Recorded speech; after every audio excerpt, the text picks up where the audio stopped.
Namaste, and welcome to The Power Within, a space where we transform pain into power and adversity into achievement. Today, I bring you a truly remarkable story, the journey of David Goggins, a man who rose from deep suffering to become one of the toughest individuals alive.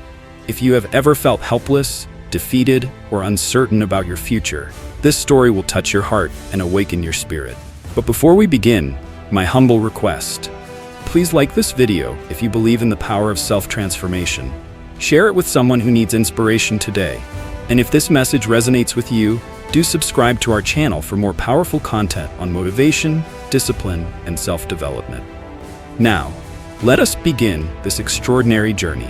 David Goggins wasn't born strong, but he built himself into a warrior.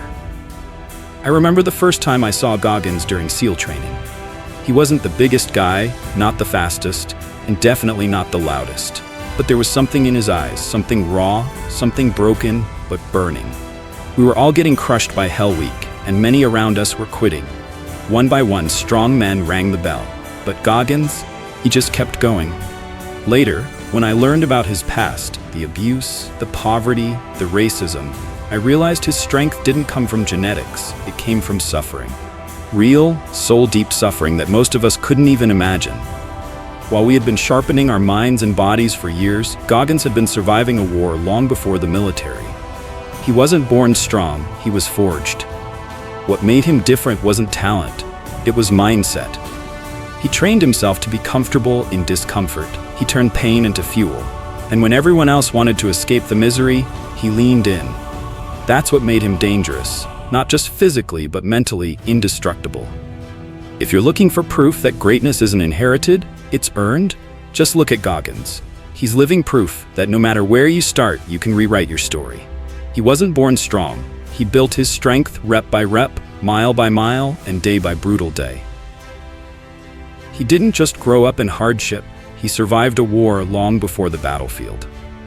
Most of us in the SEALs came from tough backgrounds, but when Goggins opened up about his childhood, we were stunned into silence. This wasn't just some rough patch or a bad year. He grew up in a war zone, and I don't mean overseas. I mean right there in his own home. His father was violent, abusive, a monster in every sense of the word. David watched his mother get beaten unconscious, dragged down the stairs by her hair. And at just 8 years old, he tried to stop it. He jumped on his father's back and got beaten so badly he was bruised from his neck to his ankles. That kind of pain doesn't just leave marks on the body, it buries itself deep in the soul. And after his mother found the courage to leave, life didn't magically get better. They were poor, dirt poor, lived in a tiny apartment in Indiana where racism was around every corner. The Ku Klux Klan marched in the town's 4th of July parade. He got death threats scrawled on his notebooks, on his car. Every day was survival. Not in theory, in reality. And yet, he didn't fold. He learned to wear that pain like armor. Every bruise, every insult, every lonely night in that $7 a month apartment, it became fuel. We all trained to be tough, but Goggins, he was tempered in fire long before he ever put on the uniform. Before Goggins ever battled bullets, he fought hatred, face to face. When David told us about growing up in Brazil, Indiana, it hit differently. Imagine being one of maybe 10 black families in a town of 10,000. Imagine walking through the streets where people don't just ignore you, they despise you. Not silently. Out loud. In the open. In 1995, the KKK marched in that town's 4th of July parade, proudly. While other kids were celebrating independence, David was wondering if he'd live to see adulthood. He was called names that would make your blood boil. He opened his school notebooks to see, "We're going to kill you," scrawled across the pages. He found the same words carved onto his car. That wasn't fear in theory. That was fear in his face, every single day. And what did he do? He showed up. He kept walking, he kept breathing. He pretended it didn't bother him, but inside, it was tearing him apart. You see, most people collapse under that kind of pressure. They grow bitter. They give up. Not Goggins. Every insult became weight on the barbell of his soul. Every threat made him harder. Every time someone told him he wasn't welcome, he carved deeper into himself, not to hate back, but to grow. He wasn't just fighting racism, he was fighting to not let the world define his worth. And that kind of battle, it leaves scars no one else can see. But they shaped the man who never backed down. Before Goggins found purpose, he was drowning in failure, and no one even knew. You look at him now, relentless, unbreakable, and you'd never believe how far he fell. But back then, before the medals, before the uniform, David Goggins was a ghost. Not dead, but not truly alive either. He hid it well. To the outside world, he seemed fine, but inside, he was completely lost. He cheated his way through school, every test, every assignment, from the 4th grade to his junior year. Not because he was lazy, but because he believed he was stupid. A learning disability had convinced him he was worthless, and no one told him otherwise. So he faked it. Day after day. His mom was always working, 3 jobs, never home. So when a letter came in the mail saying he'd missed 25% of school and was on the verge of flunking out, it broke something in him.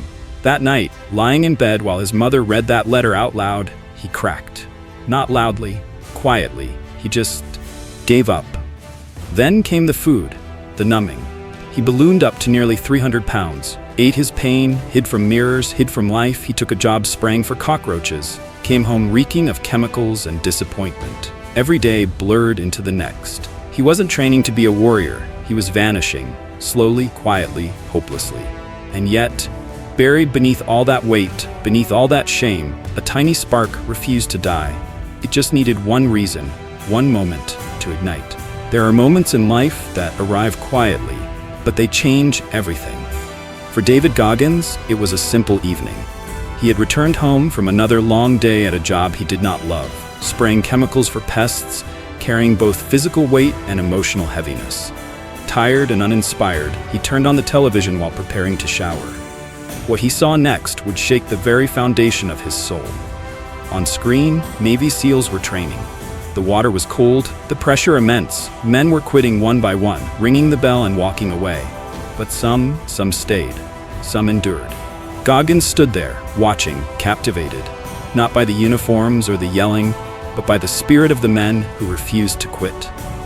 In that moment, something profound stirred within him. He realized he had been living in blame, blaming his father, his circumstances, his learning struggles, his skin color. He had spent years hoping someone would rescue him from the pain. But as he stood there, wet from the shower, nearly 300 pounds, and with no direction in life, the truth arrived like lightning. No one is coming. It is only me, he thought. Me versus me. And that was the turning point. Right there, he made a vow to face every fear, to stop running, to transform. He did not yet have a plan, but he had made a decision. And sometimes one decision made in silence becomes the moment that defines an entire life. Once the decision was made, David Goggins knew that transformation would not come only from physical training. It had to begin in the heart. He understood that to move forward, he must first go back. And so he made a journey, not to a place, but to a person, his father. A man he had not seen in many years, but whose shadows still followed him in silence. Goggins returned to Buffalo, New York, not as a frightened child, but as a grown man ready to face the root of his deepest pain.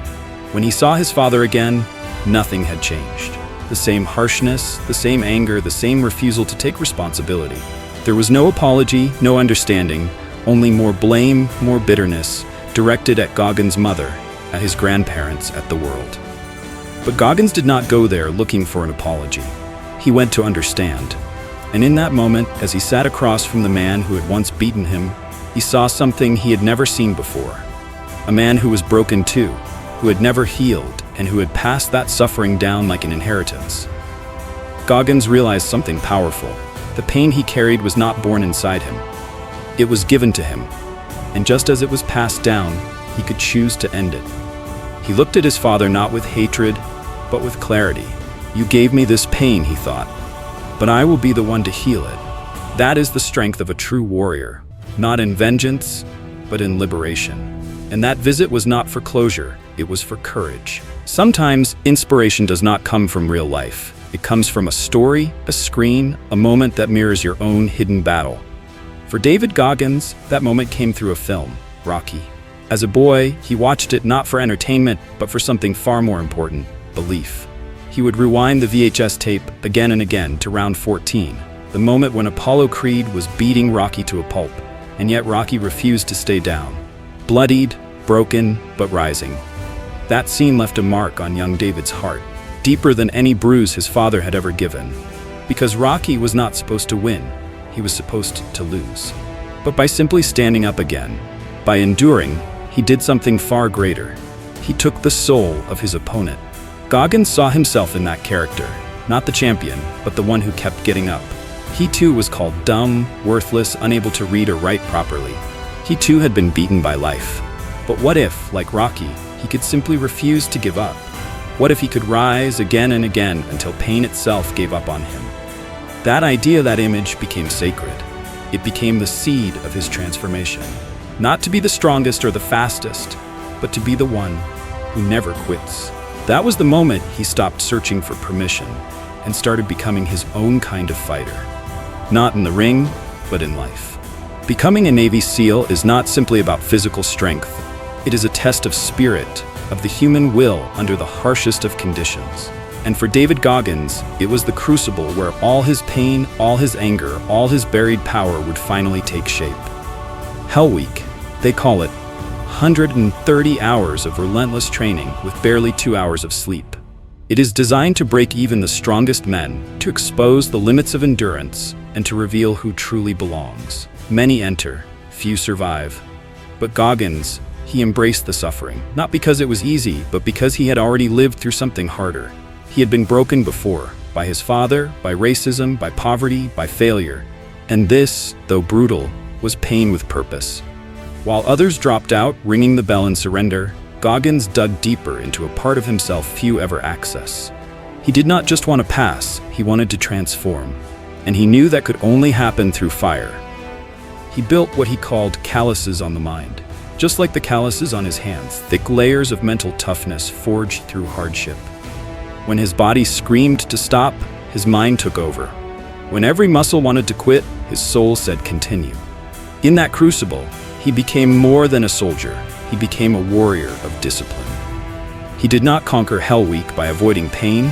He conquered it by becoming stronger than pain itself. And that is the mark of a man who was not merely trained, but reborn. Physical strength may win battles, but it is the mind that wins wars. David Goggins understood this deeply. After enduring Hell Week, he realized that to truly become unstoppable, he had to build not just muscle, but something far more powerful, an indestructible mindset. He began to train his mind the way others train their bodies. Every hardship, every moment of discomfort, every painful memory from the past became part of his mental gym. He called it building calluses on the mind. Just as hands grow harder through labor, the mind too can grow tougher through suffering, but only if one chooses to face it. Goggins knew the mind has a built-in governor, a safety mechanism designed to keep us comfortable, to make us back off the moment we feel pain. It whispers, stop, rest, you've had enough. But that voice, he learned, was a lie, a limit programmed by fear, by trauma, by society. So he fought it. Every day, he pushed further, not to impress anyone, but to reclaim his own control. When others chose ease, he chose discipline. When others chose escape, he chose exposure. In time, his mind no longer feared pain, it welcomed it, because pain had become proof that he was growing. In a world where most are controlled by their thoughts, Goggins became the master of his own. And in doing so, he did not simply survive the storms of life. He walked straight into them and thrived. But that voice, he learned, was a lie. A limit programmed by fear, by trauma, by society. So, he fought it. Every day he pushed further, not to impress anyone, but to reclaim his own control. When others chose ease, he chose discipline. When others chose escape, he chose exposure. In time, his mind no longer feared pain. It welcomed it, because pain had become proof that he was growing. In a world where most are controlled by their thoughts, Goggins became the master of his own. And in doing so, he did not simply survive the storms of life. He walked straight into them and thrived. After enduring a lifetime of suffering, David Goggins did not choose silence. He chose service, not through rank or medal, but through truth. He began sharing his story, not to boast, but to lift others, to remind the world that greatness is not inherited, it is forged. He spoke of pain openly, of brokenness, of the darkest moments he never thought he would survive. He spoke of nights filled with fear, of days filled with doubt, of voices that told him he was nothing. And then he spoke of rising, of fighting, of conquering. People listened, not because he was perfect, but because he was real. Goggins did not tell you what to do. He showed you what was possible. His message was simple, but powerful. If I can do it, so can you. No matter your past, no matter your mistakes, no matter the weight you carry, you can rebuild. You can overcome. You can become the person you were meant to be. He honored his mother, not for rescuing him, but for teaching him how to get back up when the world had knocked him down. And today, through his books, speeches, and example, he stands as a living reminder that the human spirit, when disciplined and awakened, is limitless. Suffering, he says, is life's true test, and once you stop avoiding it, you begin to grow. Many people die without ever starting their real journey. But Goggins began his the moment he took responsibility for his pain and turned it into power. So what do we learn from the life of David Goggins? That strength is not something we are born with. It is something we build.